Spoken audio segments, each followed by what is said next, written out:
Hey everyone, Dr. Eric St-Onge here, and I'm going to be talking to you about the importance of movement prerequisites and how it relates to injury prevention. And as an added bonus, I'm going to be using a cooking analogy because I enjoy food.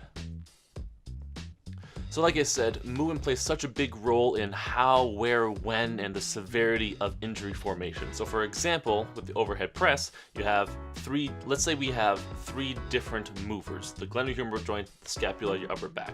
So 1, 1, 1 equals 3. So let's say we need 3 in order to accomplish an overhead press movement. Well, let's say for instance my upper back is super stiff and it's not moving at all. So now, if you look at the equation, we only have 2. So overall, if we don't have the full amount, then the overhead press movement cannot work. So what your body does then is compensate in a certain way in order to kind of balance things out so that you can achieve your overhead press movement. Now, it's these compensations that is bad. So in an ideal world, your body should not have to compensate, because when your body starts to compensate, those areas that compensate, I said that word a lot, that is what starts to break down and starts to hurt. You might not think of it as when we press overhead, but sometimes, let's say for example, overhead press, again, I don't have enough movement in my upper back, something else is going to have to give. Oftentimes, it's your low back goes into a little bit more of extension in order to accomplish that movement. So for this example, the compensation is your low back extension. Now, once or twice, it's not going to make a big deal. However, if you do this over and over and over again, your back is going to start hurting quite a bit. What I say anyways is that we have to take a really good step back and make sure that the individual parts work before you actually do the activity that you want to do. So that's what I mean when I say the words movement prerequisites. Do your joints have the necessary mobility that they need in order to accomplish the movement that you want to do?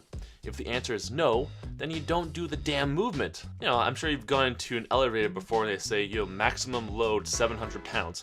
Well, then you don't load it to 800 pounds because they can't do that.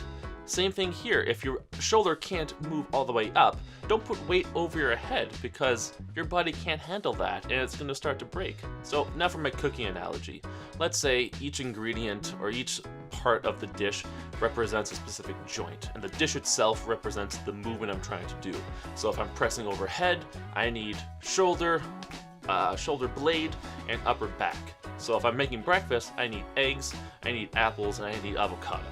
Okay, so in an ideal world, boom, I have each one of those in the good portion. All right, so I have my 3 eggs, I got a full apple, I got a bit of avocado there as well. Everything's hunky-dory. It's a great meal. So let's say, for example, I'm a little stiff all around. I don't have enough motion in my shoulder joint. I don't have enough motion in my shoulder blade. My back is stiff. They're not moving quite enough. So now we'll take that away. I don't have enough food to eat now. My meal is not complete. So we're going to have to compensate with something else. Boom! Candy corn. You don't want that in your meal. I mean, once or twice it's not going to kill you, but if you have that every single day, you're going to start getting some weight and maybe some diabetes.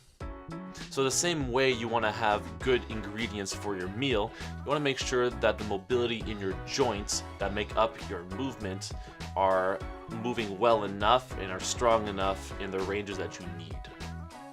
So if you got something out of this video, please hit that like button, share it with somebody that needs to hear this, and also subscribe because more videos are going to come and a little bit more regularly now. So yeah. Alright, thanks guys, take care.